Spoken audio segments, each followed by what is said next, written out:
Bienvenue tout le monde. Merci d'être là avec nous aujourd'hui pour parler de l'action territoriale de lutte contre la pauvreté et l'exclusion sociale. Je vous remercie d'être avec nous aujourd'hui. Puis, je vous indique qu'il y a un chat.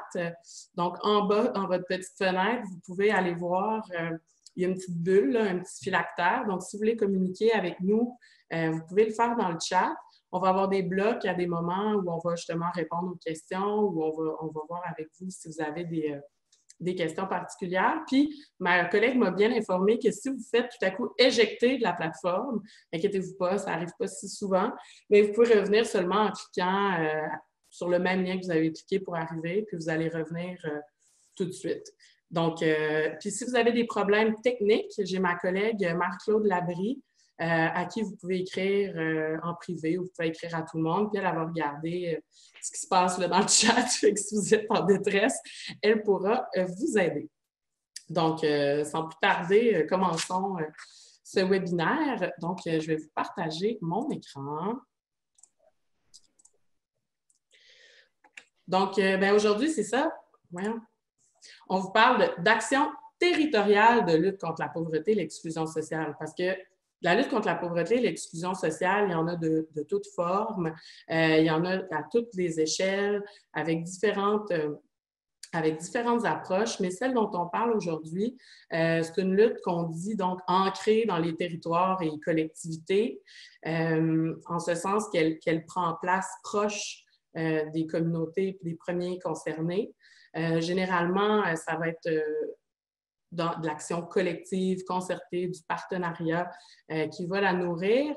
Puis c'est un contexte qui, dans les 15 dernières années, a quand même beaucoup été influencé par les différents plans de lutte qui misaient notamment sur les forces des milieux pour agir de manière concertée pour la lutte contre la pauvreté et l'exclusion sociale. Donc, en ce moment, et depuis un certain temps, fortement aussi influencé par le contexte des Alliances pour la solidarité du ministère du Travail, Emploi, Solidarité sociale. Donc, c'est une action qui est portée et influencée par une diversité d'acteurs des collectivités. Puis, on est super chanceux aujourd'hui. Écho du terrain, mais c'est qu'on a la chance de partager des pratiques, des bons coups avec vous qu'on a observés un peu partout au Québec depuis longtemps maintenant. Fait que nos publications, c'est ce qu'elles mettent en valeur. D'ailleurs, le déroulement aujourd'hui, c'est deux blocs qui sont liés à deux publications qu'on a faites. Donc, un premier bloc autour des fiches pratiques qui présentent 11 éléments clés pour des actions locales et régionales structurantes de lutte contre la pauvreté et l'exclusion sociale. Puis un deuxième bloc qui est une étude de cas de 5 démarches d'inclusion sociale et de participation citoyenne. Ces deux publications ont été rendues possibles grâce au financement et au soutien du ministère du Travail, Emploi, Solidarité sociale. L'idée dans tout ça, c'était de rendre accessible à la fois des contenus plus théoriques, mais surtout des façons de faire, des outils, des pratiques, pour vraiment être capable d'aller soutenir les gens qui sont impliqués dans la mise en œuvre des Alliances pour la solidarité. Donc, ça nous fait vraiment plaisir, en plus, de valoriser tout ce qui se fait de trippant au Québec, là, parce qu'il s'en fait là, de la lutte contre la pauvreté et l'exclusion sociale depuis toujours. Puis, c'est le fun de pouvoir mettre ça en valeur. Donc, ceux qui ont pris connaissance déjà des fiches ou de l'étude de cas, peut-être que ça va être une belle occasion pour voir qu'est-ce qu'il y a un peu derrière ça. Puis sinon, pour ceux qui ne connaissent pas ces publications-là, ça va peut-être être de belles découvertes ou ça vous donnera peut-être envie d'aller creuser un peu plus parce que bien sûr qu'en 1h30 avec vous aujourd'hui, on ne pourra pas tout couvrir. Donc, bien voilà, mais tu sais, avant toute chose, là, avant de plonger dans le vif du sujet, qui sommes-nous? Alors, Samedi, je te laisserai peut-être te présenter. D'accord. Bonjour à tous et à toutes. Je suis chercheuse à mon compte et rédactrice professionnelle. J'ai une formation en sociologie, un doctorat en sociologie et une formation complémentaire en rédaction. Et c'est ça, c'est sûr qu'à titre de sociologue, les questions de pauvreté et d'inégalité sociale m'accompagnent là, depuis mes premières recherches. Et c'est ça, je travaille sur divers sujets, mais qui sont toujours plus ou moins directement liés à ces champs de recherche-là. J'ai travaillé par exemple sur le logement social et communautaire, sur l'insalubrité résidentielle, sur l'accès à l'emploi. Et puis, peut-être qu'il est important aussi dans le contexte de préciser que j'ai participé à l'évaluation, j'ai contribué un peu à l'évaluation de la première mouture des Alliances pour la solidarité. Voilà. Ben merci Sandy. Fait que Sandy a été précieuse là, tout au long de ces collaborations-là là, parce que c'est vraiment sa recherche et sa rédaction là, qui ont permis la publication des documents et des expériences dont on vous parle aujourd'hui. Juste répondre rapidement là, parce que dans le chat, j'allais le dire bientôt, mais pour vous donner une paix d'esprit. Aujourd'hui, on s'est vraiment concentré sur des éléments clés là, de présentation. Donc, le PowerPoint, pour ceux qui en feront la demande, sera disponible, mais je vous dirais que l'essentiel de notre message est pas mal dans les publications ou sinon la vidéo, l'entretien d'aujourd'hui, le webinaire va être diffusé sur toutes nos plateformes. Donc, n'ayez crainte. Là, puis je ne pense pas que le PowerPoint, finalement, va être l'élément qui va vous amener le plus d'informations, mais voilà là, pour ceux qui se posaient la question dans le chat. Donc, peut-être dire que moi, donc, je suis Sophie Michaud, chargée des contenus et des projets en partenariat à Communagir. Communagir, qui est une organisation qui accompagne du développement collectif, donc des démarches collectives partout au Québec. Il y a de l'accompagnement direct auprès des communautés là, qui en font la demande, mais il y a aussi de la mobilisation de connaissances puis du développement de contenus pratiques, tant dans des méthodes d'animation que des contenus relatifs au développement collectif plus généralement ou des pratiques collectives intéressantes. Puis aussi, il y a des projets partenariaux. Celui-ci en est un. C'est un projet avec justement Emploi Solidarité pour mettre au jour ces contenus-là. Mais il y a aussi d'autres projets partenariaux comme Nous Blog ou Opération Veille et Soutien Stratégique, qui est d'ailleurs un projet partenarial qui a porté la rédaction puis l'encadrement de l'étude de cas, dont il sera mention en deuxième partie. Bien, mention qu'on approfondira, en fait. Donc, moi, dans le projet, ben, c'est ça, je coordonnais un peu le projet, j'étais avec Sandy là-dedans, puis, mais sinon, tu sais, moi, ce projet-là, il m'est cher parce que dans une autre vie, je travaillais à la conférence régionale des élus de la capitale nationale lors du déploiement des autres alliances, 2010-2015. Fait que là, c'est intéressant la posture d'observation puis d'être avec vous aujourd'hui, mais il n'y a pas si longtemps, je me cassais le coco aussi avec une entente spécifique de lutte contre la pauvreté, puis des approches territoriales intégrées avec une diversité de partenaires, une diversité de réalités. Donc, je suis vraiment super enthousiaste aujourd'hui d'être là pour jaser avec vous, puis aussi vous livrer, là, je l'espère, des contenus, des outils qui pourront vous être pratiques éventuellement. Donc, avant de commencer, on aimerait ça savoir aussi un peu qui est dans la salle. Donc, j'aimerais ça, Marc-Claude, puisque je crois que c'est toi qui as la commande, finalement, que tu nous mettes notre premier sondage. Je constate que je n'y ai pas accès. Je ne suis que panéliste conférencière et non pas la whiz derrière toute la technique. Est-ce que vous le voyez actuellement? Non. Ça pose trop de problèmes. On passera à d'autres choses. Ah, là, on le voit. Fait que prenez un petit moment juste pour répondre. Puis là, j'espère que je ne commettrai pas d'impair diplomatique, mais comme il n'y avait que 10 choix de réponses possibles dans la façon dont Zoom fait ses webinaires, j'ai dû jumeler des régions administratives qui, des fois, sont déjà des agglomérats de territoire. Donc, vous me pardonnerez, je l'espère.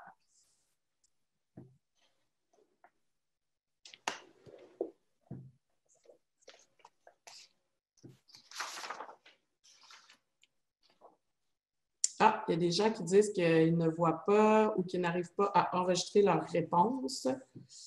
Marc-Claude? Probablement que le problème est de votre côté. Je suis désolée parce qu'il y a plusieurs personnes qui sont en train de répondre et que ça fonctionne bien. Moi, je m'excuse, je ne peux pas vous aider. Ça dit qu'en tant que panéliste, je ne peux pas voter. Donc, je suis extraite. Puis, est-ce qu'il y a un moment, Marc-Claude, où tu vas nous repartager? Il faut descendre et répondre à toutes les questions avant de soumettre. C'est un menu déroulant. Peut-être que vous avez une question que vous n'avez pas cocher qui vous empêche ainsi de conclure.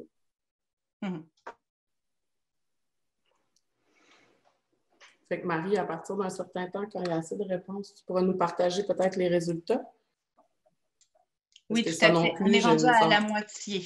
Je ne semble pas avoir le contrôle là-dessus. Excusez mon rire de vieille sorcière.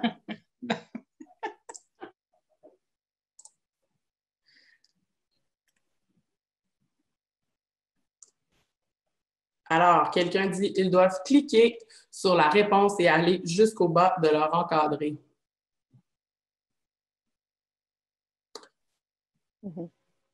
Donc, Marc-Claude, rendu aux 3/4, moi, je pense que ça va. Pas perdre trop de temps, là. Ça va nous donner une impression générale de qui est avec nous. Parfait. Alors, 20 des gens viennent du Bas-Saint-Laurent, Gaspésie et de la Madeleine. 3 du Saguenay-Lac-Saint-Jean. Je m'excuse, je me demande pourquoi il y en a en rouge. Capitale-Nationale et Chaudière-Appalaches, 21 Mauricie, 6 21 Estrie-Montérégie, 13 de Montréal-Laval, 5 Outaouais et l'Abitibi-Témiscamingue, 2 de la Côte-Nord et le nord du Québec, 6 la Naudière-Laurentide et 1 qui ne sait pas. Parfait, ça. Ça peut venir de l'extérieur, c'était dans les choix. C'est bon. Donc, la majorité, pas la majorité, pardon, c'est l'Estrie-Montérégie et le Bas-Saint-Laurent-Gaspésie qui sont le plus présents. Bienvenue. Puis il y a du monde un peu partout, de ce que je vois. Oui. Ben oui, le centre du Québec est là aussi, parce que tu dis juste Mauricie à chaque fois, mais je sais très bien que j'avais groupé Mauricie, centre du Québec, telle une femme de météo. Fait que vas-y pour les autres questions, s'il te plaît, Marie. Parfait. Êtes-vous impliqué dans le déploiement des Alliances pour la solidarité? Oui, à 60 Bon, super! Oui, non à 34 et le reste préfère ne pas répondre. Connaissez-vous les publications dont on parle aujourd'hui?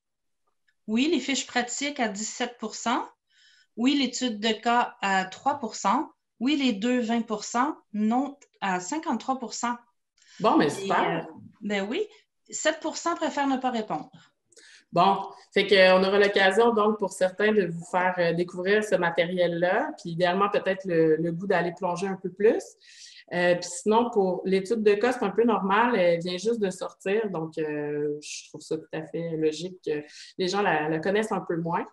Donc, ben, tu sais, sans plus tarder, on va plonger. Puis, Marc-Claude, peut-être voir éventuellement si on est capable de les voir, les résultats. On va avoir un autre sondage pendant le webinaire. Fait que si on pouvait, je ne sais pas s'il y a moyen de les afficher, les résultats, mais si cette chose se peut, il me semble que ça serait le fun.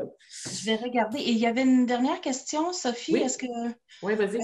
OK. Est-ce que le contexte a un impact sur votre lutte contre la pauvreté et l'exclusion sociale? Ah oui, c'était la plus fun. Je pensais qu'elle était plus fun. Inscrivez les majeurs. 24 on a de l'appui et de la reconnaissance comme jamais. 11 c'est à l'arrêt. 10 c'est comme avant. 6 ça devient politique, tout ça. Tout le monde est bien mêlé à 13 aucune de ces réponses, 14 et préfère ne pas répondre ou ne sait pas, 21 Bon. Fait qu'il y a beaucoup des réalités là, qui n'étaient pas tout à fait bien représentées par notre choix de réponse. Ah, génial! Oui, je viens de trouver, pardon. Donc, donc, il y avait des gens qui n'étaient pas rejoints par la petite dose humoristique ou les réalités qui étaient dépeintes, là, puis qui étaient dans les choix. En tout cas, qui que vous soyez, on est content de vous avoir avec nous. Puis, sans plus vous faire attendre, on va plonger un peu plus dans le contenu de ce webinaire. Donc, je repartage mon écran.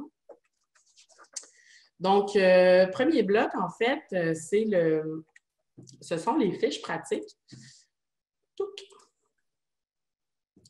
Donc, aujourd'hui, ce qu'on fait, c'est un survol des 11 éléments clés pour des actions locales et régionales de lutte contre la pauvreté et l'exclusion sociale. Donc, peut-être vous dire rapidement d'où ils viennent, là, ces 11 éléments-là. Donc, pour le compte du ministère du Travail, Emploi, Solidarité sociale, lors du dernier déploiement des alliances, comme Najid, on avait été mandaté là, pour faire un survol de littérature justement pour aller essayer d'identifier qu'est-ce qui sont des éléments qui favorisent des actions de lutte contre la pauvreté et l'exclusion sociale. Des fois, je vais dire juste pauvreté, pour alléger un peu. Donc, qui permettait à des actions territoriales d'être plus structurantes. Donc, une revue de littérature, des fois, ça peut être un peu ardu, mais le ministère a souhaité, avec notre collaboration, pouvoir rendre ce matériel-là disponible, puis surtout d'être capable d'outiller pour trouver des moyens de le faire, parce que c'est bien beau, là, la théorie et les bonnes pratiques, mais après ça, comment on fait ça?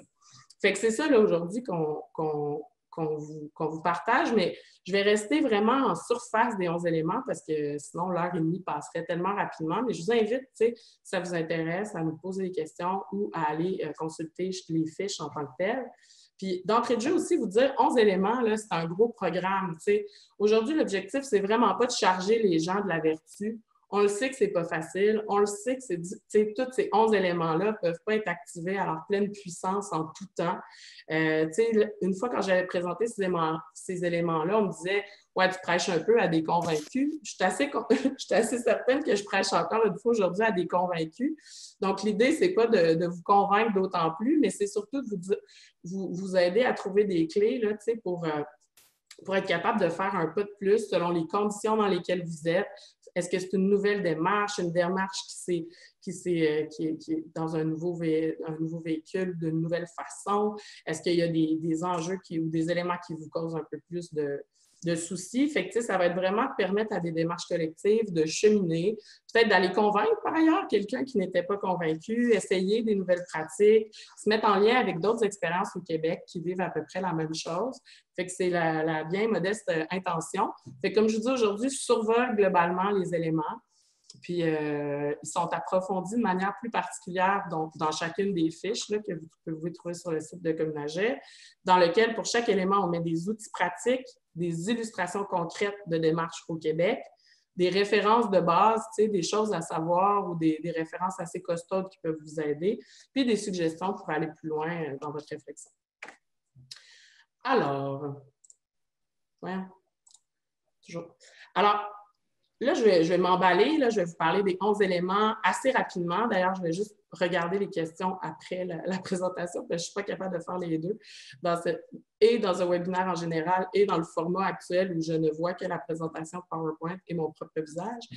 Mais peut-être juste vous dire que tout ce que je vais dire, c'est rassemblé dans ce petit diagramme. C'est-à-dire que action structurante, structurant, là, ça s'appelle valise un peu, là, mais projet structurant, effet structurant, qu'est-ce qu'on veut dire par là? Bien, on parle d'initiatives qui participent à une réponse qui est soutenue, qui est adéquate, qui est adaptée, puis qu'on veut pérenne dans le temps, puis qui va nécessiter de la collaboration, de la coopération multi-acteurs, puis qui est un tremplin ou un levier dans la communauté ou le territoire dans lequel il est, puis qui va même des fois avoir des effets positifs sur d'autres initiatives, d'autres démarches du territoire. Donc voilà ce qui est une action structurante. Puis là, ben là c'est la grosse affaire, mais il y a des choses en voie d'être structurant. On ne peut pas le savoir avant d'avoir essayé. Fait que tout ça, ça réside en gros sur une bonne compréhension de la pauvreté et de l'exclusion sociale, qui sont des phénomènes complexes, multidimensionnels, qui vont donc nécessiter d'agir ensemble, parce qu'arrive avec ces phénomènes complexes l'idée que seul, on ne pourra pas le faire. Il faut allier des gens qui ont des missions différentes, des perspectives différentes, puis l'agir ensemble pour qu'elles se traduisent en résultats ou en capacité d'agir, justement, bien, ça prend des processus collectifs qui sont efficaces. Parce que personne n'a envie là, de perdre son temps à jaser pour jaser dans des trucs qui vont nulle part. Puis, bien, il y a des façons de faire, des compétences collectives, des pratiques qui sont favorables à ce qu'on aille quelque part avec notre action collective. Donc, les fiches, là, 11 fiches, donc 11 éléments qui étaient séparés en 3 grands sections. Je passe ça rapidement avec vous en revue. Donc, le premier, c'était comprendre la pauvreté et l'exclusion sociale dans leur complexité. Donc, la pauvreté et l'exclusion sociale, ce sont des phénomènes complexes, hétérogènes, qui sont vécus de façon différenciée selon les individus. Donc, tu sais, comme quand on dit qu'il n'y a pas de réponse simple à un problème complexe, bien, c'est exactement de solution simple à un problème complexe. C'est exactement de ça dont on parle. Multidimensionnel, ça veut dire que ça touche tant la santé, l'emploi, l'habitation, l'alimentation, le transport, l'éducation, les relations interpersonnelles, les institutions, donc plusieurs dimensions de la pauvreté. Puis la pauvreté, il y a comme ce qu'on appelle la spirale vers l'exclusion, c'est-à-dire que peu importe ce qui fait basculer quelqu'un en situation de pauvreté, d'exclusion sociale, chose qui ne sera pas la même pour tout le monde, bien après ça, ça fait un cercle vraiment non vertueux. Donc, pour quelqu'un, une séparation ou un moment de détresse psychologique ou la perte d'un logement ou toutes sortes de facteurs peuvent précipiter quelqu'un dans une situation qui, là, va amener après à vivre plein d'autres conséquences puis être un peu, donc, aspirer dans cette spirale vers l'exclusion. Donc, on a besoin de comprendre à quoi on s'attaque quand on veut lutter contre la pauvreté et l'exclusion sociale, sans complaisance, je dirais, puis en se disant que chacun n'a pas la solution, il y en a plusieurs, il y a différentes stratégies, puis il faut savoir un peu à quoi on s'attaque. Donc, l'idée ici, c'est que ça va être salutaire des fois de parler de ça avec nos partenaires pour être sûr qu'on parle de la même chose. Fait que, puis déboulonner quelques mythes, puis être sûr qu'on comprend le défi qui est devant nous. Je donne cet exemple-là. À l'époque de la conférence régionale des élus, des fois, j'avais à parler avec certains maires de municipalités sur l'approche territoriale intégrée. Puis, des fois, là, je pense à une personne en particulier qui m'avait dit « Ah oui, la lutte contre la pauvreté, nous, dans notre municipalité, on fait un bazar une fois par année dans le sous-sol de l'église. On est vraiment préoccupé par la question de la pauvreté. » Bon, au-delà de me dire « OK, fait que l'approche territoriale intégrée, c'est un autre niveau », il faut vraiment qu'on trouve une façon de comprendre ensemble, cette personne-là et moi, le phénomène pour qu'on puisse finalement travailler ensemble. Donc là, je me suis un peu attardée sur la question de la compréhension, mais ça va aller plus vite sur les autres, mais c'est que c'est le socle, hein, finalement. Puis viser le changement et la transformation, le deuxième élément, c'est soulager la souffrance, réparer les conséquences, puis ce qui fait qu'on périclite, comme dans la pauvreté, assurer la dignité des personnes, c'est toujours fondamental, on s'en rend compte dans le contexte aujourd'hui, comme on le sait toujours. Mais c'est super important, sauf qu'il y a aussi cette idée de transformer les conditions de vie, les environnements, les conditions sociales dans lesquelles les personnes vont être. Fait que quand on parle d'une visée transformatrice, c'est vraiment d'aller agir sur des cadres qui sont à un autre niveau, qui vont non seulement, oui, soulager la souffrance, mais essayer de la prévenir. Puis cette visée transformatrice-là, bien, ça nous amène à notre prochain bloc. Ça nécessite nécessairement de la collaboration et de la concertation. Parce que l'idée, c'est de s'intégrer donc dans une stratégie plus globale. On parle souvent d'intersectorialité.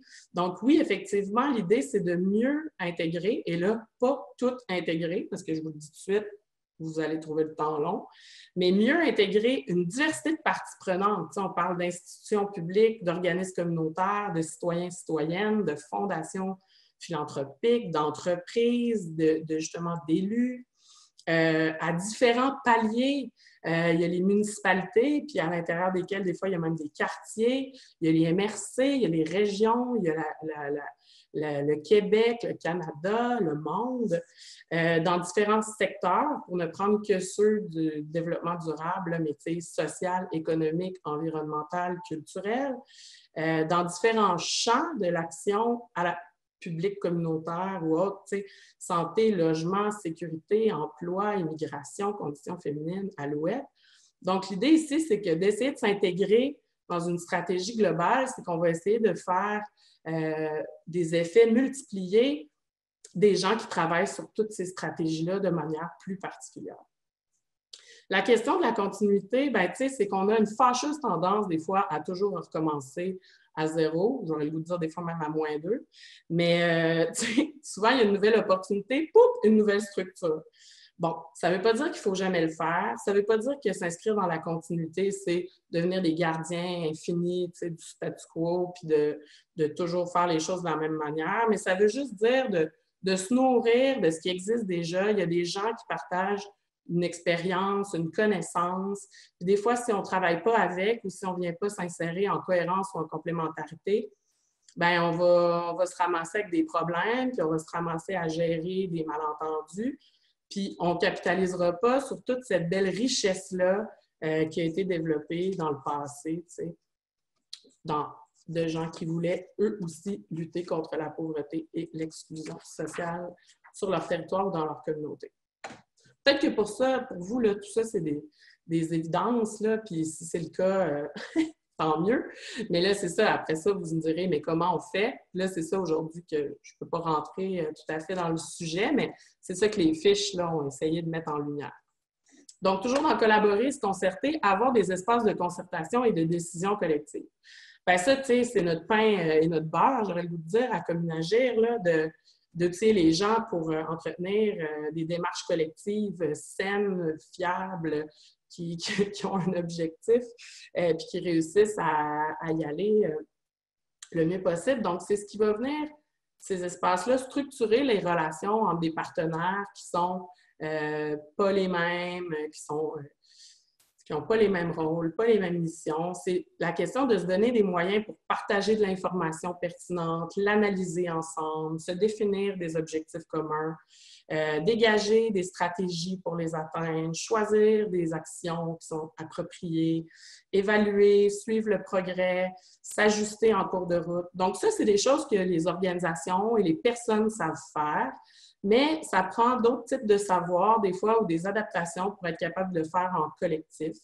Puis, tu sais, quand on parle d'espace de concertation et de décision collective, quelque part, on parle de gouvernance collective aussi. Donc, avoir des espaces où on peut encadrer la prise de décision. Parce qu'il y a des gouvernances, tu sais, territoriales, disons, officielles, ou, tu sais, je dirais même légiférées. Mais il y a toutes sortes de manières d'avoir de l'action collective qui est structurée, puis d'avoir des espaces de prise de décision, puis de prise de parole qui sont un peu hors les lieux formels et qui font un boulot extraordinaire. Mais encore faut-il, c'est ça que ces espaces-là permettent le partage des expériences, des savoirs, des pratiques, le fameux l'Eldorado, le partage du leadership. Fait que je ne m'étirerai pas là-dessus, mais après ça, cette concertation-là, cette collaboration-là, bien sûr, l'idée, c'est d'essayer de la maintenir, essayer, oui, c'est ça, à toutes les étapes. Et là, ne pas entendre tout faire, tout le monde, tout le temps, tout. Sinon, je vous le dis tout de suite, c'est sûr, ça ne marche pas. Mais c'est d'être capable de se parler ensemble de qui fera quoi, quand, puis de se rendre des comptes. Fait que, tu sais, quand on parle d'étapes, ça a l'air super linéaire, là, mais, tu sais, des fois, on peut le faire dans l'ordre, dans le désordre, mais, tu sais, portrait diagnostique, vision commune. Déjà, vision commune. Si on est plus nombreux puis on partage plus largement, bien, les chances qu'on ait quelque chose d'intéressant, qu'une adhésion forte sur laquelle on pourra travailler ensemble, bien, ça valait la peine d'élargir. Après, il y a la priorisation des actions aussi qui est vraiment importante. Planifier notre gouvernance, justement, les mécanismes par lesquels on décidera, on suivra l'action. Puis là, après, dans la mise en œuvre puis le suivi des actions, des fois, on va revenir en plus petits groupes pour porter des actions. Mais le suivi, après, on pourra s'entendre sur une manière pour que tout le monde puisse suivre un peu ce qu'ils ont besoin de suivre. Puis l'évaluation aussi qui, des fois, on va penser très proche de la coordination, d'une table de concertation, par exemple, mais qui gagne à être partagée plus largement. Toujours dans collaborer et se concerter, reconnaître les identités et les réalités différentes des acteurs impliqués. Ça peut paraître une évidence, mais c'est pas si facile que ça. Réunir des parties prenantes, ça veut dire réunir les premiers concernés, réunir un ensemble de personnes qui ont l'action de lutte contre la pauvreté et l'exclusion sociale dans leur mission, mais de manière un peu différente. Donc, plusieurs rôles différents, plusieurs relations différentes avec la pauvreté et l'exclusion sociale, des intérêts différents aussi, des fois. Mais tu sais, ce serait juste bizarre que tout le monde ait spontanément que des lieux de convergence, que des choses sur lesquelles ils sont d'accord. Donc, c'est normal aussi qu'il y ait de la divergence. Puis selon les stratégies, bien, il y en a qui travailleront en priorité sur le les éléments consensuels ou là où les gens convergent ou ont envie de travailler ensemble.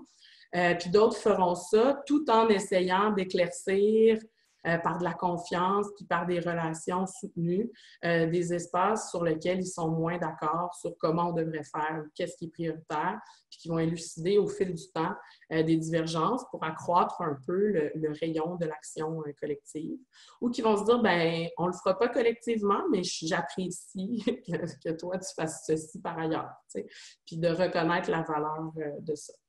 Donc, bien sûr, dans la question de la reconnaissance des identités et des réalités des acteurs impliqués, il y a le temps, prendre le temps, tu sais, de se connaître, de connaître les réalités, les limites de chacun, les expertises, les contributions possibles. Tu sais, j'ai déjà travaillé dans le secteur public, puis tu sais, c'est assez intéressant de se dire qu'il y a des leviers tellement puissants, tu sais, derrière l'action publique, mais en même temps, c'est une structure qui est complexe, qui est difficile à faire bouger. Puis quand on comprend ça, puis qu'on le respecte, on essaie de travailler dans ce sens-là. Les gens, généralement, peuvent être assez transparents sur ce qu'ils peuvent faire, ce qu'ils ne peuvent pas faire. Fait qu'en ayant des attentes différenciées selon les contextes et les réalités de chacun, des fois, au lieu de penser que tout le monde va contribuer égal, de la même manière dans tous les espaces, bien, ça nous permet plus de flexibilité. La question de l'inclusion des personnes en situation de pauvreté et d'exclusion sociale, puis la population locale à toutes les étapes, c'est fondamental et c'est l'objet du deuxième bloc. Fait qu'on va passer court pour tout de suite. Fait que j'y vais sur le dernier bloc qui était planifier et mettre en œuvre, donc l'action territoriale de lutte contre la pauvreté et l'exclusion sociale. Donc, 3 choses là, qui encore vous paraissent peut-être évidentes, mais que tout réside dans « mais comment on fait ça? » Mais avoir des objectifs clairs et des objectifs clairs et des cibles, bien, tu sais, avoir des objectifs clairs et des cibles rassembleuses, c'est super important pour la mobilisation, pour être capable de se brancher ensemble, pour être capable d'apprécier la progression, voir si on avance. Puis, tu sais, il y a des cibles qui vont être rassembleuses comme l'amélioration de la qualité de vie, mais qui, tu sais, au final, c'est comme un non-choix parce que tout le monde est d'accord, tu sais. Ça peut valoir la peine après ça d'étayer un petit peu plus spécifiquement à quoi on va être satisfait, qu'est-ce qui serait un pas dans une bonne direction, puis arriver à choisir des cibles qui sont quand même un petit peu plus définies, puis qui vont permettre aux gens de se brancher, puis d'agir en fonction des moyens qu'ils ont par rapport à ces cibles-là, qui sont un peu moins vaporeuses, puis qui vont permettre aux gens de voir si on avance, tu sais, parce que quand on demande aux gens est-ce que vous voulez savoir ce que ça donne? Tout le monde veut. Après ça, ça devient compliqué de voir l'impact, il y a un impact, il n'y en a pas, mais tout le monde veut que ça en aille. Donc, on a tout à gagner, tu sais, à être un peu plus précis. L'idée d'outiller les acteurs, donc le 10e élément, outiller les acteurs impliqués dans l'action, bien, c'est à la fois de se nourrir d'outils qui existent par ailleurs, mais c'est aussi beaucoup d'en produire puis de comprendre la valeur de ce qu'une démarche collective va réussir à produire.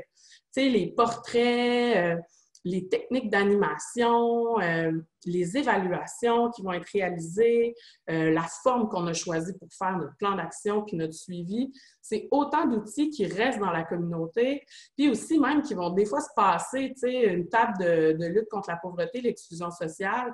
On est tous au courant qu'il y a toute une gang de ce monde-là qui sont aussi sur la réussite éducative, puis sur le 0-5 ans, puis sur un paquet de choses. Fait que ça fait, disons, rehausser la compétence à la fois individuelle et collective des gens dans la communauté, puis ça a un impact super intéressant d'apprendre à travailler ensemble parce que ça demeure, puis ça laisse aussi des traces pour que des gens qui arrivent justement dans l'idée d'être plus dans la continuité, puissent repartir de là où on était rendu, puissent s'approprier.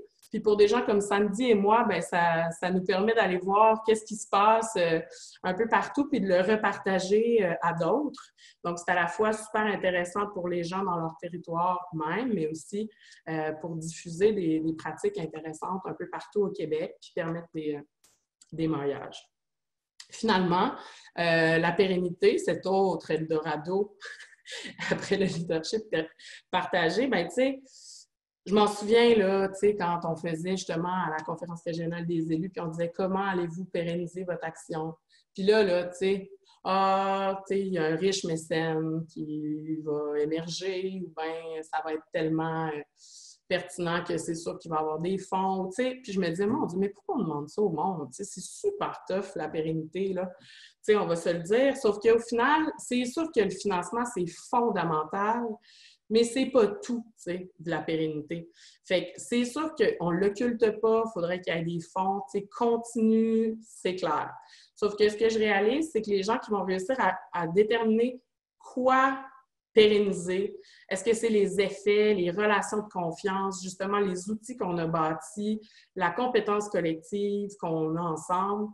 Parce que, tu sais, encore là, la pérennité, c'est pas l'alibi du statu quo, tu sais, continuer à toujours faire la même affaire jusqu'à la fin des temps. Je pense qu'il faut aller chercher ce qu'il y a de bon dans chaque chose, aller avec le courant et les opportunités, continuer d'en demander, tu sais, du financement flexible, cohérent, mais la pérennité, c'est pas que ça. Ce n'est pas que continuer à l'infini la même action. Fait que dès lors que des gens réussissent à pérenniser des choses à travers ces actions-là, ça a un effet qui est structurant, selon moi.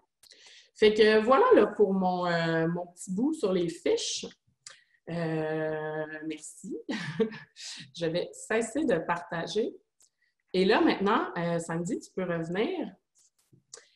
Alors, on va avoir une petite période d'échange.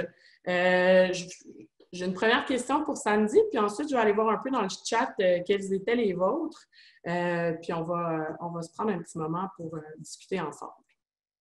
Donc, Sandy, toi, qu'est-ce que tu retiens? Parce que souvenons-nous que c'est Sandy qui a fait la recherche et la rédaction de ces fiches. Qu'est-ce que tu retiens de cet exercice-là de recherche, repérage, d'outils, puis de pratiques, d'expériences qui permettent, tu sais, de passer des concepts un peu plus théoriques à de la pratique vraiment qui soutient la mise en œuvre?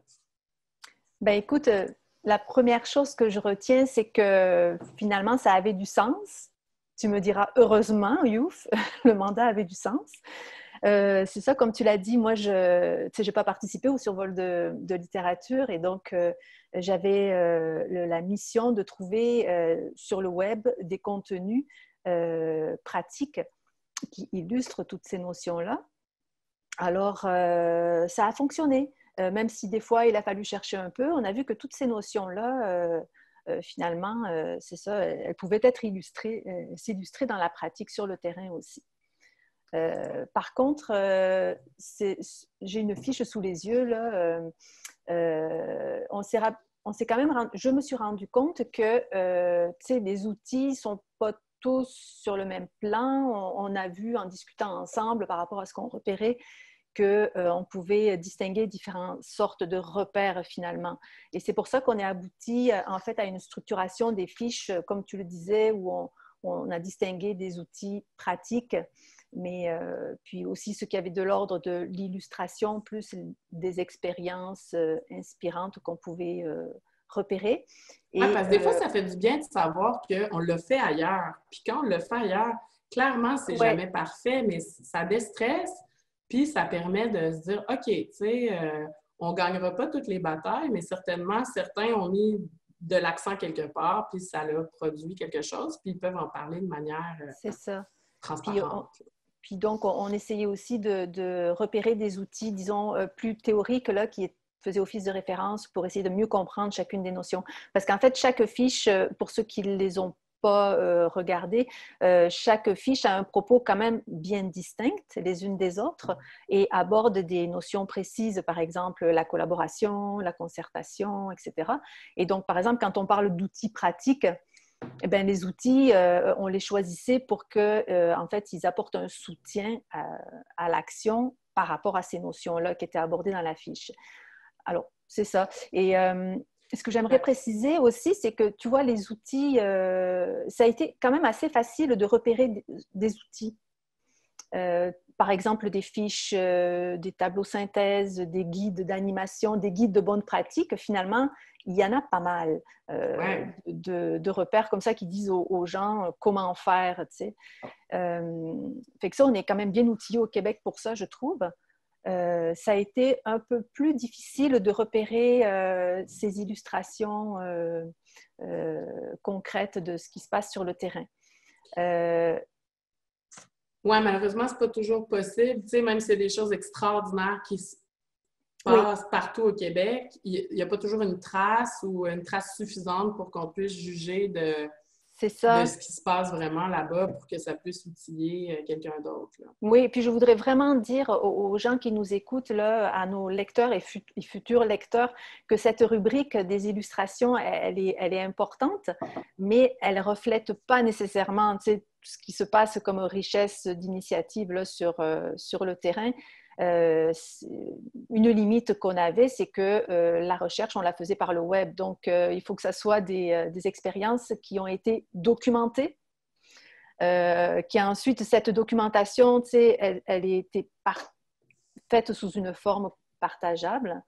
Et puis en plus, après, diffusée adéquatement, tu sais, pour être repérée. Bon, ça fait beaucoup de conditions quand même pour que nous autres, en bout de ligne, on puisse identifier que c'est une expérience qui a été menée. Et puis après, le défi, c'est aussi de décider qu'elle est inspirante et qu'elle vaut la peine d'être diffusée plus largement, ce qui n'est pas toujours évident. On n'a pas toujours les poignes qu'il faut pour prendre cette décision-là. Ce n'était pas évident. Ben oui, justement, ça nous amène un peu aux critères que tu as utilisés là, pour choisir les différentes pratiques. Je ne sais pas si tu veux nous partager un peu la manière dont tu as procédé. Oui, c'est ça. Ben, c'est sûr que quand on a commencé ce travail, quand j'ai commencé ce travail, j'ai fait un premier repérage pour voir dans quelles conditions ça pouvait se faire, si on trouvait effectivement des éléments à partager. Et j'en ai trouvé beaucoup, donc il a fallu mettre un peu d'ordre dans tout ça et se donner des critères pour faire des choix. Avant de se donner des critères, j'ai senti le besoin aussi de me donner quelques principes qui peuvent paraître évidents, mais dans le fond, ça m'a vraiment guidée dans mes choix. Donc, j'ai essayé de privilégier autant que possible, je pense que j'y suis arrivée, là, des documents qui étaient d'abord écrits en français, sans se priver évidemment de sources fondamentales, mais ça a bien fonctionné finalement.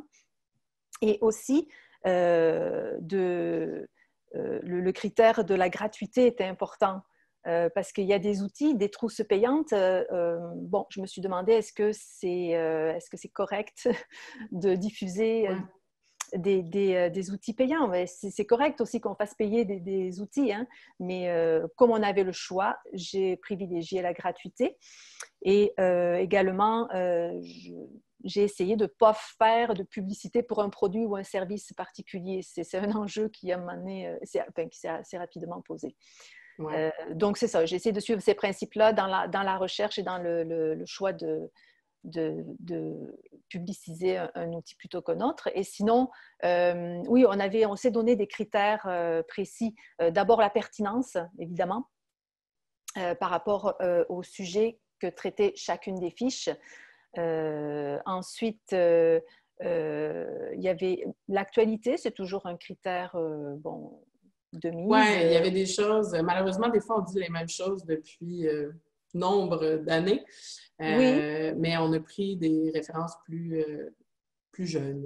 C'est ça, disons que ça, en principe, elle ne remonte pas plus loin qu'une dizaine d'années. C'est rare. J'ai pu peut-être mentionner certaines références qui me paraissaient vraiment fondamentales du début des années 2000, là. Mais sinon, c'est ça, c'est 2010 à aujourd'hui en gros. Oui, notamment dans les références de base. Là. Ouais. Puis, tout simplement, il faut que le contexte parle à la situation d'aujourd'hui. Donc, c'est un critère presque automatique, je dirais. Puis, par contre, c'est ça, on a été très attentive au confort du lecteur, si je peux dire, à la lisibilité des contenus qu'on partageait. Alors, les critères de l'accès des contenus, leur convivialité, leur qualité, ça a été déterminant parfois pour faire certains choix. Alors, c'est ça, il fallait que quand même les repères soient faciles à trouver, puis qui soit intéressant, facile à lire, en plus d'être pertinent. Donc, ça fait beaucoup.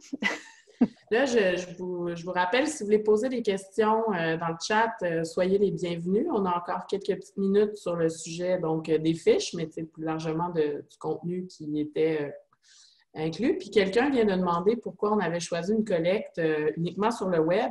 Mais en fait, l'idée, c'était que les documents soient disponibles sur le web. Fait qu'on a fait appel à des partenaires, à nos réseaux, moi, à mes collègues. On est allé dépouiller, justement, toutes sortes d'initiatives qui avaient été documentées de différentes manières, mais l'objectif, c'était que ces documents-là ne soient pas des versions de travail dans des ordinateurs de quelqu'un, mais que ce soit disponible publiquement, puis qu'on puisse le partager donc à plusieurs. Ensuite, dans les fiches, l'enjeu des délais n'est pas mentionné. Pour réussir ce processus, pensez-vous que les délais imposés par un plan d'action, exemple, les Alliances pour la solidarité, sont à considérer? Tu me permets de répondre, Sandy, oui. ou tu pourras compléter. C'est sûr que quand on parle des conditions mises en place pour réussir à explorer et être capable de mettre ces éléments-là, donc ces éléments clés-là. C'est un peu ce que je disais au début. L'idée, c'est pas de charger les gens de la vertu. Des fois, on le sait ce qu'il faut faire, mais on n'a juste pas le contexte pour le faire. Donc, je pense que personne ne sera surpris que je dise que bien sûr que le contexte des Alliances pour la solidarité, ça précipite, il faut aller rapidement. En plus, dans ce cas-ci, il y avait un changement, je dirais, de leadership, là. Tu sais, les élus municipaux sont arrivés dans l'équation, alors que dans les précédents plans d'action gouvernementaux, ils étaient un petit peu plus, disons, soit des alliés, soit des gens qui étaient un peu plus périphériques, là, selon, mais ce n'était pas eux qui portaient en essence le leadership, bien qu'on puisse dire que dans une conférence régionale des élus, il y a des élus. Ce serait bien difficile à démentir, mais c'était peut-être pas le même rapport dans ce moment-là. Fait que, clairement, l'élément de temps, il est là tout le temps. Sauf que, tu sais, moi, la perspective que j'ai avec le temps, justement, c'est que à un moment donné, des mandats d'élus municipaux ou de gouvernement ou des plans d'action ou des... Tu sais, il y en a, là. Mais quand on prend le temps de faire un de ces éléments-là à fond, ça reste, ça percole sur les autres.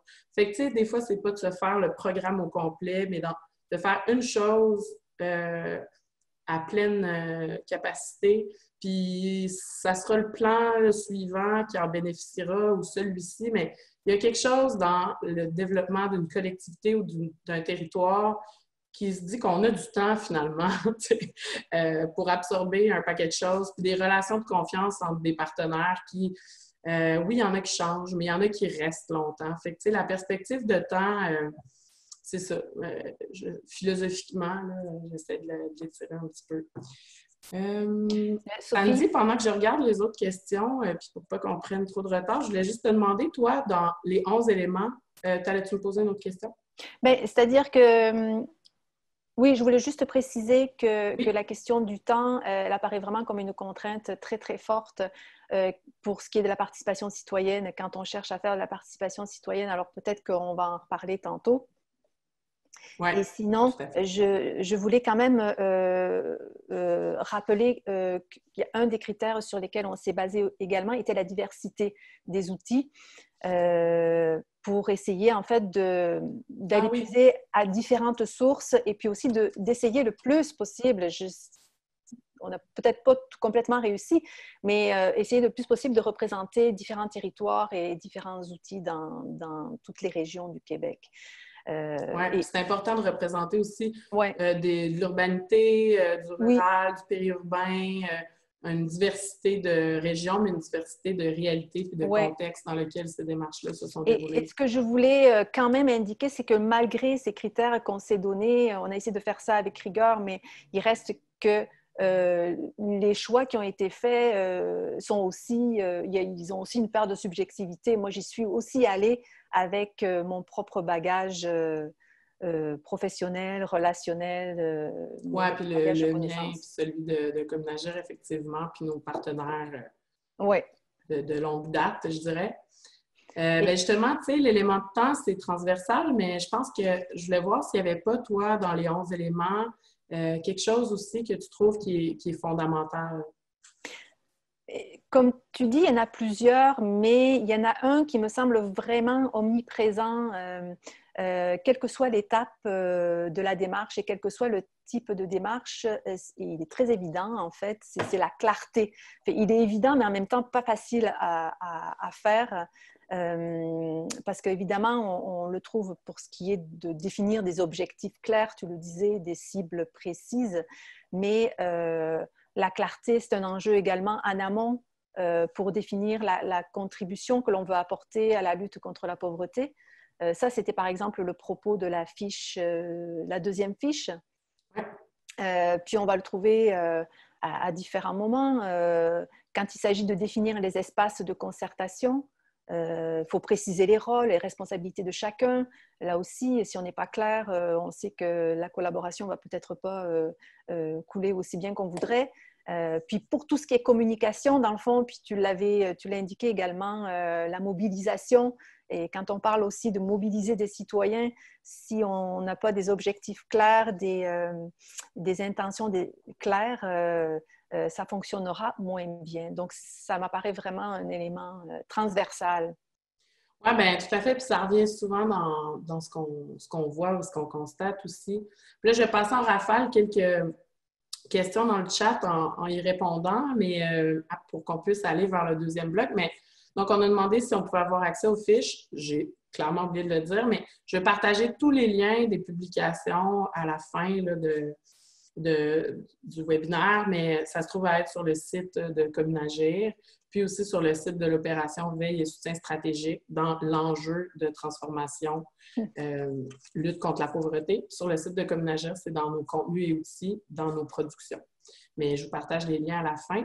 Quelqu'un soulevait à juste raison l'enjeu du roulement de personnel, tu sais, comment assurer que les projets continuent alors que les gens sont sur des contrats à court terme puis instables. Puis j'aurais envie de dire, bien que les organismes restent, souvent les emplois, c'est sûr, quand il y a de la précarité, quand c'est des gens qui sont toujours neufs puis qui ont des conditions qui fait que dès qu'ils ont un peu meilleur salaire ou des meilleures conditions ailleurs changent, c'est clair que pour une dynamique partenariale, c'est rien de simple. Puis il faut souvent, donc, oui, de la continuité, mais recommencer tout le temps. Là. C'est là où les gardiens de la mémoire, puis ça fait un peu un lien avec ce que quelqu'un d'autre disait, des fois, il faut faire honneur puisqu'on disait qu'on prenait des références plus jeunes. Tu sais, c'est sûr, quand on parlait d'illustration puis d'outils pratiques, il y en avait une myriade d'actuels, tu sais, pour les contextes en ce moment, mais dans les références de base, effectivement, on s'est permis d'aller mettre des outils puis des contenus qui ont été développés il y a un certain temps puis qui sont plus des fondements parce que la lutte contre la pauvreté, l'exclusion sociale, notamment dans une dynamique partenariale ou territoriale, ça ne s'apprend pas à l'école, ça s'apprend sur le tas. Puis c'est grâce à tous ces partages-là qu'on est en train d'être capable de bâtir une profession, puis une capacité de faire. Puis l'enjeu du roulement de personnel, c'est vraiment fondamental. Mais c'est effectivement une grande question. Puis c'est ça, fait que tout honneur, parce qu'il y a quelqu'un dans le chat soulignait que c'était quand même important de rendre justice aux origines, puis à la qualité des outils et références qui ont des sources plus anciennes. Et j'en suis, là, je ne fais pas partie des gens qui croient que le monde a commencé avec moi. Bien au contraire, j'adore m'abreuver à mes collègues et les chercheurs là, qui travaillent là-dessus depuis vraiment longtemps. Donc, on va filer vers le deuxième bloc. Je vois une dernière. Il serait pertinent de demander aux organismes de prévoir la valorisation de leurs projets, de prévoir dans les frais d'administration ou dans les budgets de com. Je vais partager ces fiches avec nos partenaires, surtout pour la compréhension de la pauvreté. Ben oui, en fait, c'est clair que de la valorisation, de l'évaluation, de la valorisation, des fois, c'est pas sexy. On se dit, crime, il me semble que ce serait plus fun de prendre cet argent-là pour aider directement des gens qui en ont besoin. Tu sais, c'est un dilemme épique, honnêtement, là. Est-ce qu'on soutient de l'action territoriale concrète avec du monde qui en ont besoin ici maintenant? Ou est-ce qu'on investit dans la valorisation des outils qu'on a créés ensemble? Quand on est pris avec ce dilemme-là, ben des fois, il y en a qui choisissent un, l'autre, coupent la poire en deux. Mais c'est clair qu'on ne peut pas se faire l'économie de partager les savoirs et les expériences qu'on développe partout au Québec qui sont vraiment tripantes. Mais en tout cas, ce n'est que pour mieux rendre honneur après à tout ce qui se fait. Alors, samedi, on glisse dans notre deuxième bloc. Je repartage mon écran à l'instant. Et... Alors, je te laisse surveiller le temps. Je sais, si jamais je dépasse, tu m'avertis, hein, parce que ça peut arriver. C'est des choses qui arrivent, bien malheureusement. Et moi, je flippe les PowerPoint. Alors, tu me le dis si je dois faire quelque chose. Peut-être que tu pourrais mettre en perspective ce volet de l'étude de cas par rapport au mandat qui m'était donné. Là. Oui. Bien, en fait, oui. Effectivement, excuse-moi. Donc, en fait, quand on a voulu valoriser là, les 11 éléments, justement, en parlant de valorisation, puis j'ai ma collègue, justement, dans le chat qui répond « Adressez-vous à tout le monde quand vous nous posez une question, même si vous nous posez la question à nous. Comme ça, tout le monde pourra voir quelle était la question, puis des fois mieux comprendre notre réponse ou mon bredouillage si je lis la question un peu tout croche ou en diagonale. Fait que pas de malaise, comme ça, tout le monde pourra voir.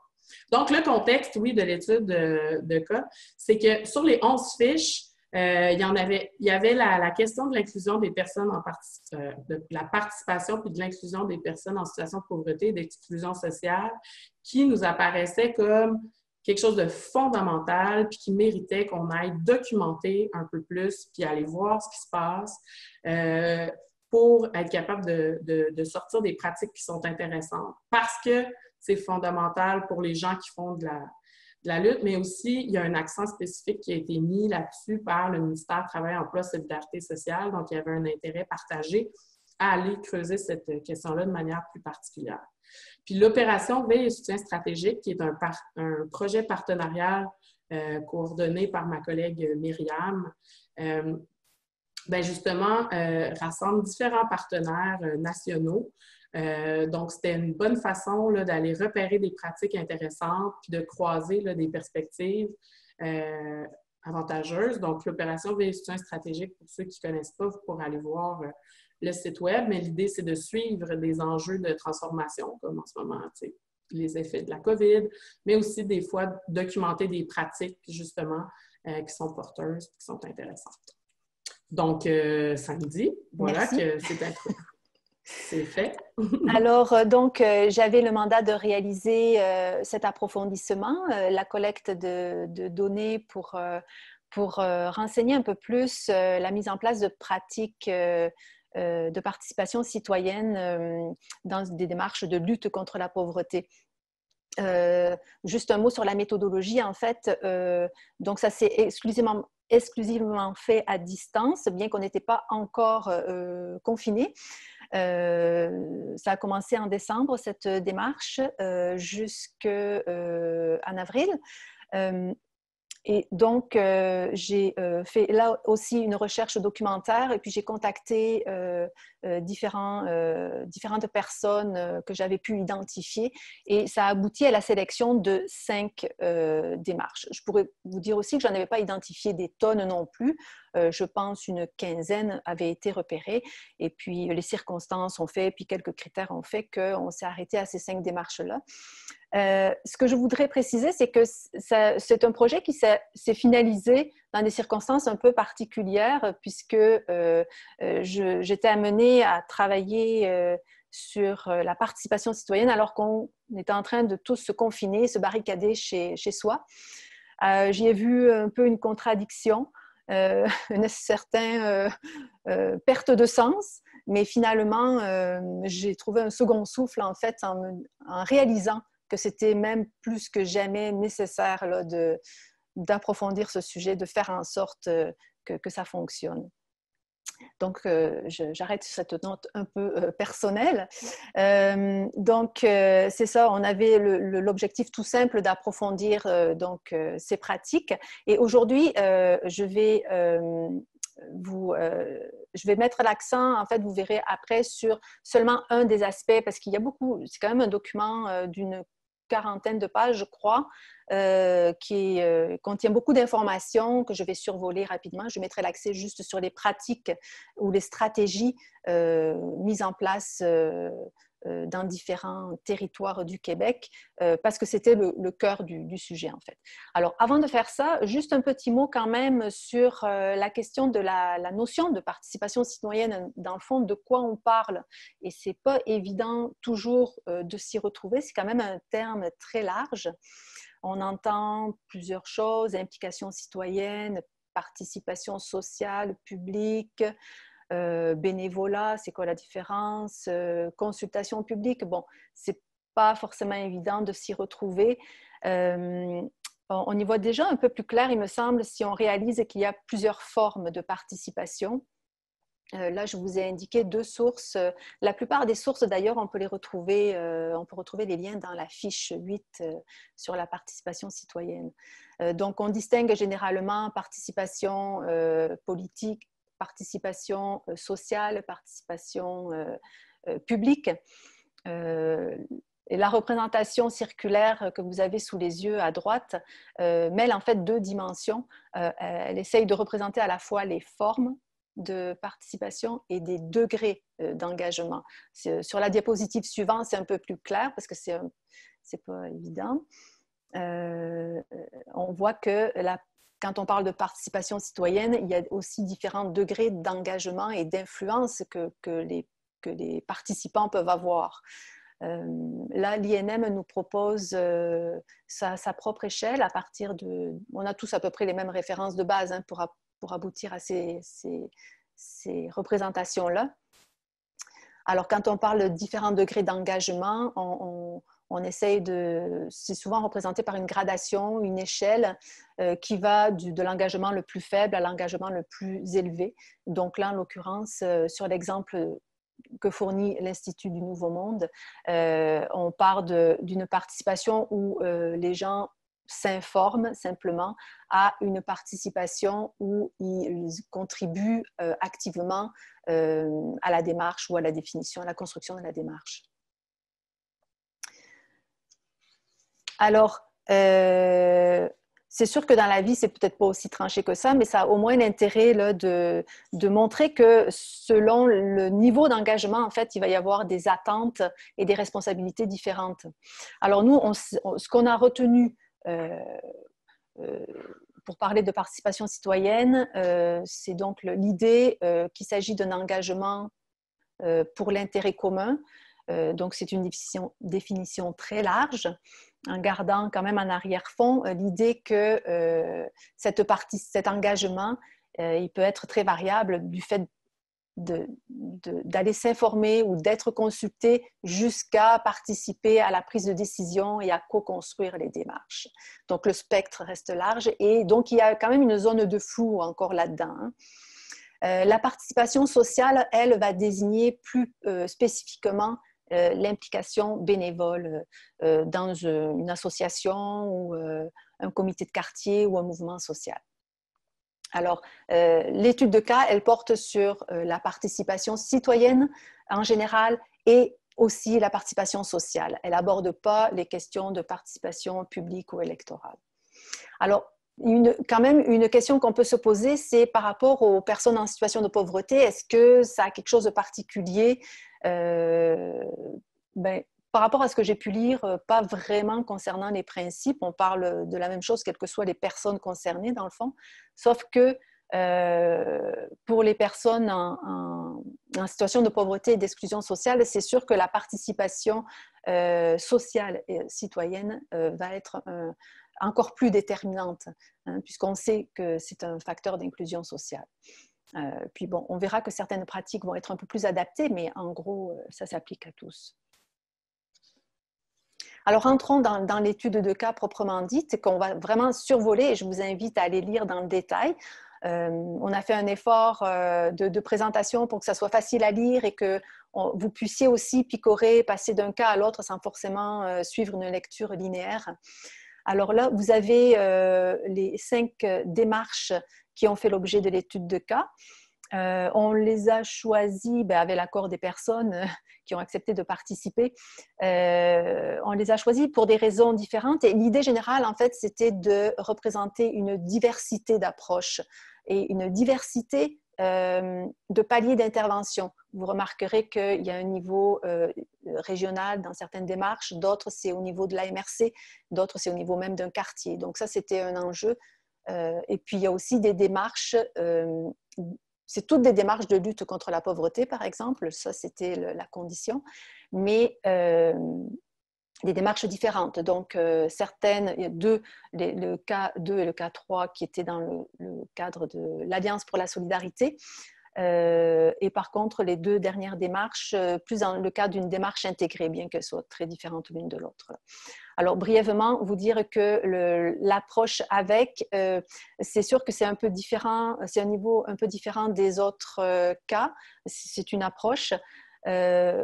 C'était pas forcément prémédité au départ de faire un zoom là-dessus, mais ça s'est avéré vraiment indispensable. En fait, l'idée, on savait que c'était une approche très connue. On s'est dit, on ne va pas non plus réécrire ce qui a déjà été écrit, mais le fait d'aller interviewer des gens qui la promeuvent et qui la pratiquent, je pense que ça apporte un petit plus dans sa compréhension. Alors, je vais passer rapidement chaque cas pour vous donner un peu une idée du but qu'avait chaque démarche par rapport à la participation citoyenne et en illustrant peut-être une pratique à chaque fois pour vous donner le goût en fait d'aller lire un peu plus.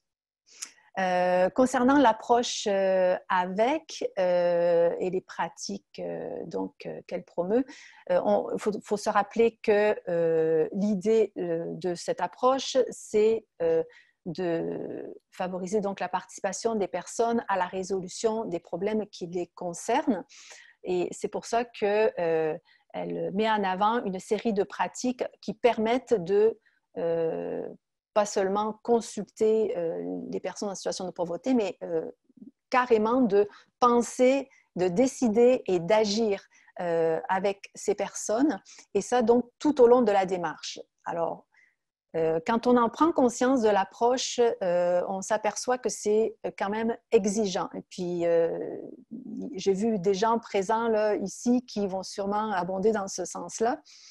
Alors, il y a beaucoup de pratiques, je ne peux pas vous les présenter, je vous invite vraiment à aller voir le tableau qui est dans le document à la page 10. Là. On a extrait quelques pratiques déterminantes de cette approche et j'y reviens pas dans le détail parce qu'en fait, elles sont aussi employées dans les autres démarches étudiées. Alors, le deuxième cas, c'était l'Alliance pour la solidarité en Mauricie. Là, l'objectif par rapport à la participation citoyenne, c'était de la mettre à l'ordre du jour de la démarche de lutte contre la pauvreté au niveau régional. La particularité, pourquoi on a choisi d'ailleurs cette région, c'est que la participation, on a vu que la participation citoyenne était un des enjeux régionaux. Alors, c'est ça. Puis ça permettait de mettre en lumière la dimension en fait, de l'accompagnement régional par rapport à cette question-là. Et par rapport au cas, je trouve intéressant de souligner des stratégies en fait, qui concernent la connaissance et le transfert de connaissances. Ils ont mis en place d'autres stratégies, mais par exemple, ils ont mis des mécanismes en place de communication qui sont vraiment dédiés à l'Alliance et aussi dédiés à la question de la participation citoyenne. Alors, par exemple, on a une infolettre qui transmet une information à chaque territoire là, qui s'occupe de la question.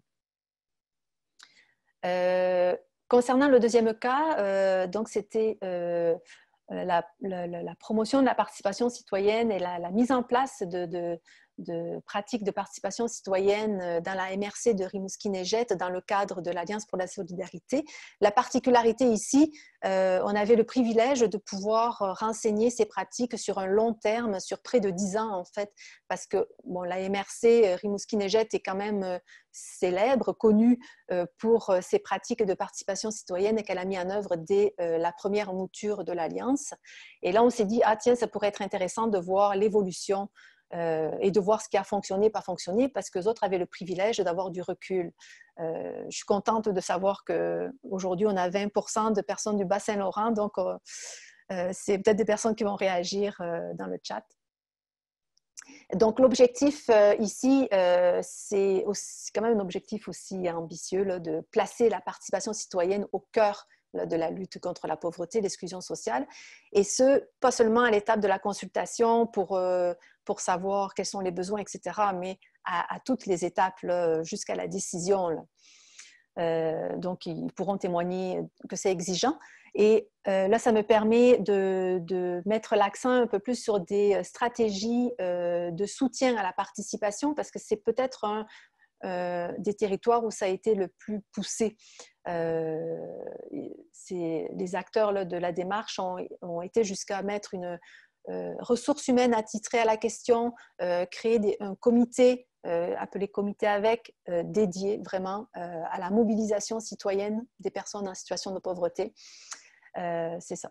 Par contre, ce que je dois préciser, c'est que tout ce qui concerne des mesures pour soutenir la participation, rembourser les frais de participation aux participants, et créer des incitatifs à la participation, ça, c'est quand même des pratiques généralisées là, dans toutes les démarches.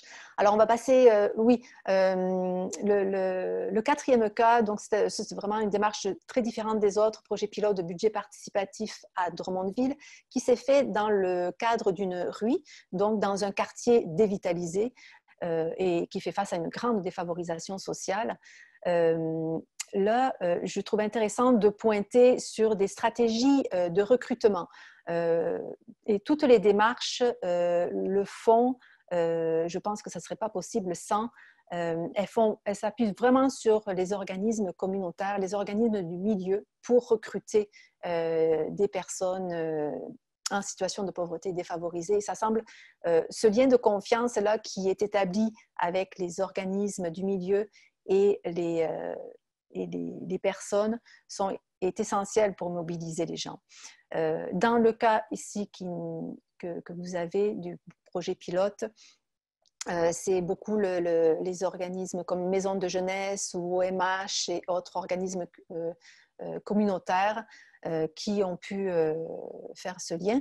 Et également, il y avait la présence d'un comité de citoyens dans le quartier qui était établi depuis longtemps. Et c'est ce qui a permis de faire participer les gens à cette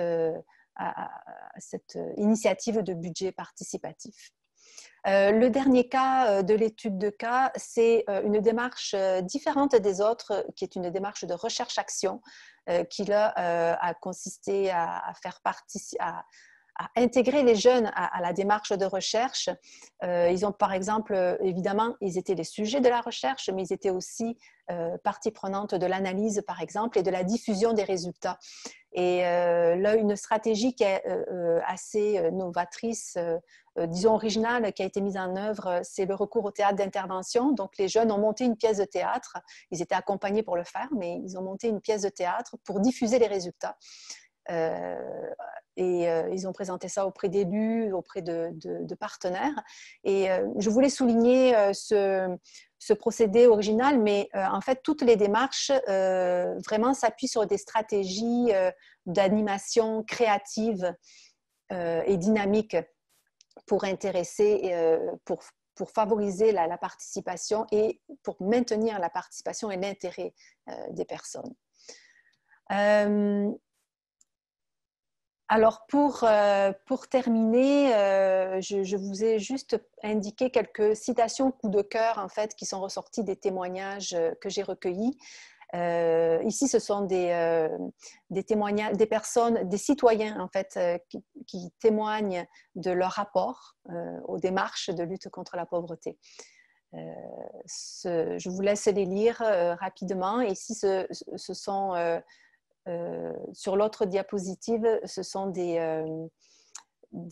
témoignages d'intervenants cette fois qui nous expliquent pourquoi c'est fondamental d'inclure des personnes en situation de pauvreté dans des démarches de lutte contre la pauvreté.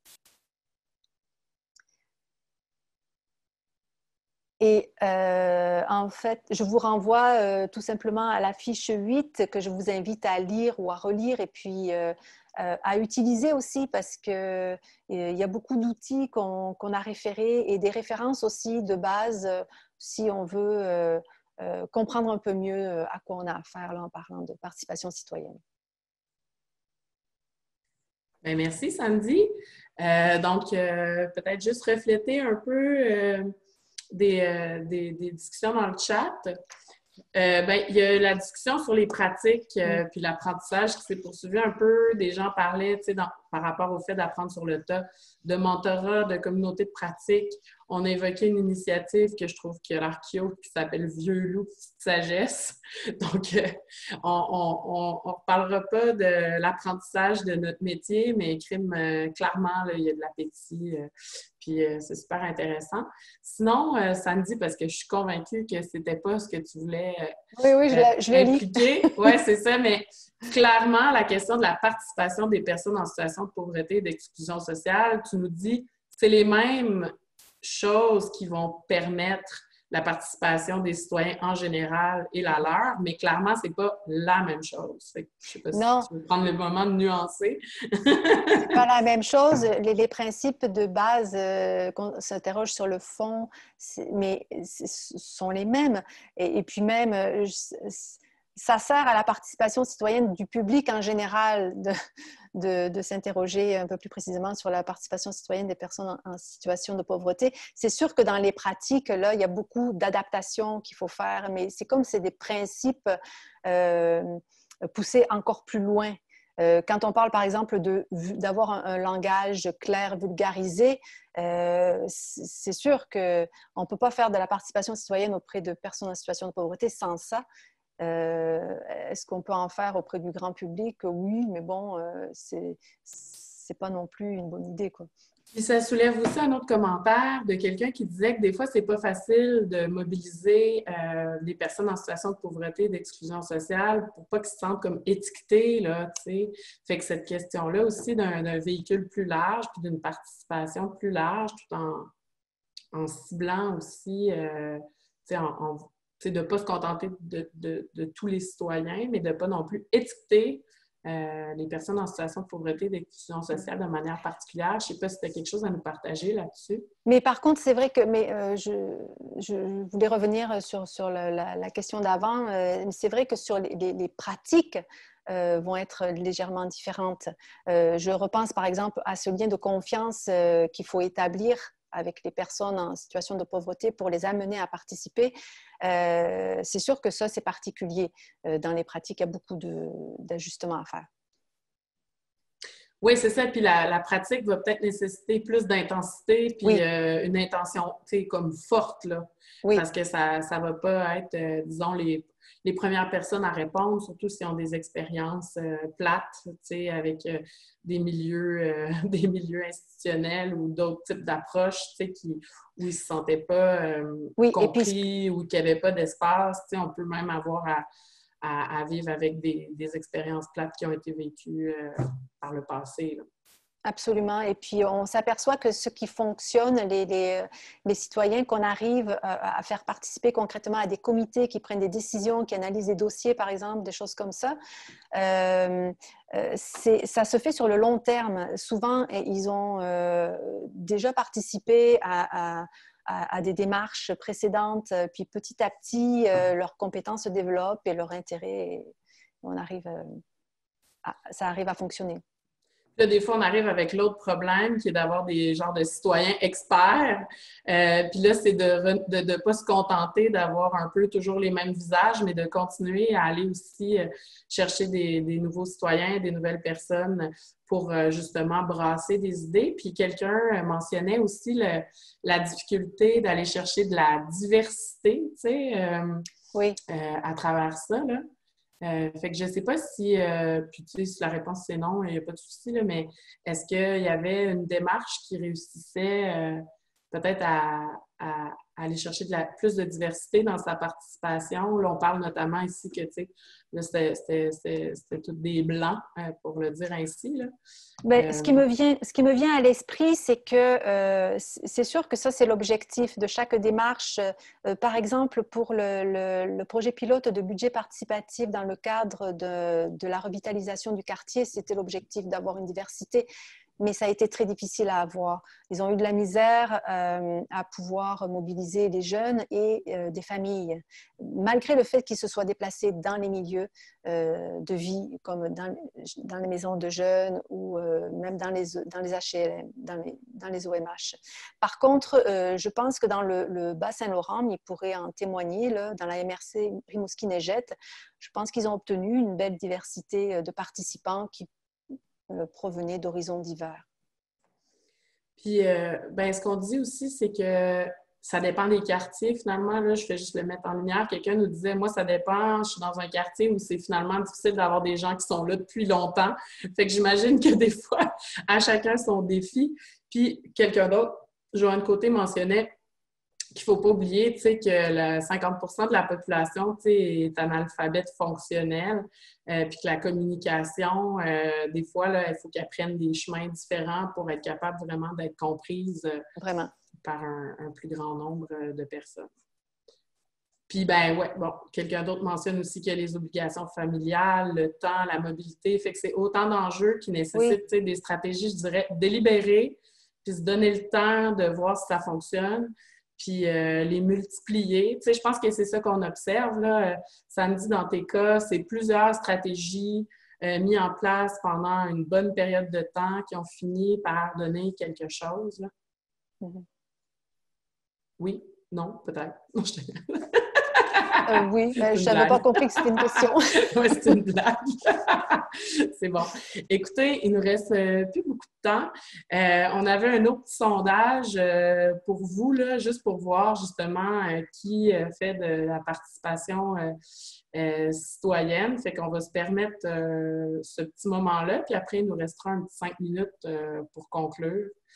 Donc, cette fois-là, Marc-Claude, on laisse un petit peu de temps à nos participants pour répondre, puis après ça, on partage les résultats. Parfait. Est-ce que vous voyez bien le sondage à l'écran? Parfait. Merci.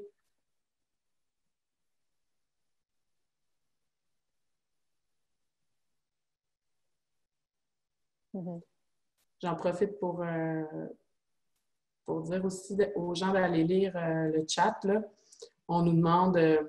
non, c'est à nous qu'on le demande aux panélistes. Donc, dans les cas analysés, est-ce qu'on considère les composantes psychosociales des personnes pour les mobiliser, les inclure? Comment on travaille cette composante-là dans la participation, notamment la confiance en soi, l'estime de soi, la croyance en son savoir, etc.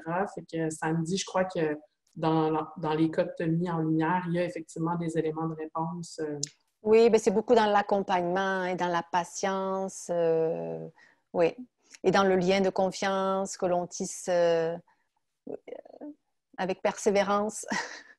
Fait qu'encore là, comme on disait tantôt, la temporalité, hein, c'est... Elle est fondamentale, là, et puis vraiment, les acteurs du terrain disent à quel point c'est demandant en temps et en ressources, et que c'est pour ça que c'est, entre autres, difficile à faire. Puis, tantôt, quelqu'un parlait aussi des échéances.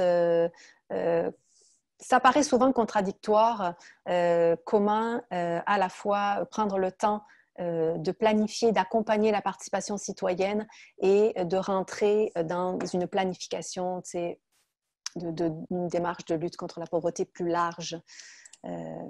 C'est un dilemme que beaucoup ont. Oui, effectivement. Donc, pendant que les gens finissent de répondre, est-ce que Marc-Claude, tu as les résultats? Oui. Les voici. Bien, bonne nouvelle! Donc, 75% des gens ont mis en place des pratiques de participation citoyenne au sein de leur démarche. Puis 70% des mécanismes et des pratiques vraiment plus spécifiques pour l'inclusion des personnes en situation de pauvreté, d'exclusion sociale. Bien, on est bien content de vous avoir avec nous. Puis l'idéal, ça aurait été que vous puissiez partager votre brin de sagesse de tout ça. Mais heureusement, il s'en est passé un peu là, dans le chat. Puis c'est une conversation qui va se poursuivre, j'en suis certaine. Mais là, malheureusement, pour aujourd'hui, on va devoir conclure. Je sais, Sandy, que tu voulais partager peut-être en 1 minute. Tu ne voulais pas le partager en 1 minute, mais je te laisse 1 minute. à travers, tu sais, les démarches que tu as étudiées, qui sont quand même de nature différente les unes les autres, as-tu repéré, tu sais, des points communs ou des constantes, justement? Oui, il y en a plusieurs. Et c'est surtout, je les vois surtout dans les défis pour faire de la participation citoyenne. Et puisque j'ai une minute, je vais peut-être cibler sur l'enjeu qu'il y a à obtenir, à travailler un certain équilibre entre les différentes expertises. Parce que oui, il y a le défi qu'on voit partout de s'ouvrir à l'expertise citoyenne, à l'expérience du vécu, comme on dit.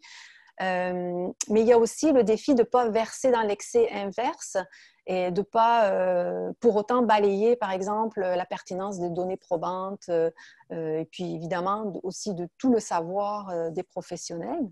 De ceux qui ont la pratique. Alors, c'est comment arriver à faire de la participation citoyenne en ayant cet équilibre entre ces différentes expertises-là dans l'action collective. C'est un bon défi. Bonne chance. J'aime ça. Chacun pourra nous parler de l'équilibre qu'ils ont trouvé au sein de leur propre démarche. Donc, je nous amène vers une conclusion, n'est-ce pas? Un petit moment. Bon. Donc, on posait la question dans le chat tantôt, est-ce que les documents existent papier? Eh bien, à part dans mon bureau, imprimé en mode brouillon, et peut-être ceux qui l'ont fait aussi, c'est disponible en ligne. Donc, vous pouvez aller sur le site de Communagir dans la section Nos productions pour retrouver les fiches pratiques et un lien vers aussi les productions de l'OVSS. Sinon, vous avez aussi justement l'étude de cas qui, elle, se retrouve sur le site de l'opération Veille et soutien stratégique sous la thématique Lutte contre la pauvreté et l'exclusion sociale. Et, scoop, ma collègue Myriam Thériault, coordonnatrice de l'opération Veille et soutien stratégique, a mis en ligne ce matin ou hier une fiche d'apprentissage qui vient justement faire une synthèse d'apprentissage de ce que cette étude de cas-là nous révèle en quelques pages. Donc, une petite version concentrée de tout ça. Fait que je vous invite à aller la consulter. Puis, ben, sinon, moi, j'en profite là, pour vous dire un grand merci de votre participation. Je suis super contente que vous ayez été avec nous ce matin. Le webinaire va être diffusé sur toutes nos plateformes, ce qui veut dire essentiellement le Facebook de Communagir, celui de l'opération Veille et soutien stratégique, nos chaînes YouTube. Puis aussi, bien sûr, comme je vous disais, les publications comme telles sont disponibles en ligne. Puis ben nous, Samedi et moi, par ailleurs, on existe, là, mais si vous avez des questions ou quelque chose, vous pouvez m'écrire là, à Communagir. Ça me fera plaisir de vous parler. Donc, je remercie vous qui avez participé, mais je remercie aussi Sandy. Merci énormément et pour le boulot que ça représentait, toutes ces productions, puis aussi pour ta participation ce matin. Là, je pense que tout le monde, avec ce qu'on voit de merci, ça a été fort apprécié. Je remercie aussi Marc-Claude à la technique. Un grand merci à toi, ma chère. Merci. Puis, je remercie Myriam Thériault, ma collègue, qui n'est pas là ce matin, mais qui nous a aidés là, à monter ce webinaire, puis qui est derrière aussi les productions de l'opération Veille et soutien stratégique. Donc, elle était un peu là avec nous ce matin. Donc, merci à tous, puis je vous souhaite une bonne fin de journée. Merci. Au revoir.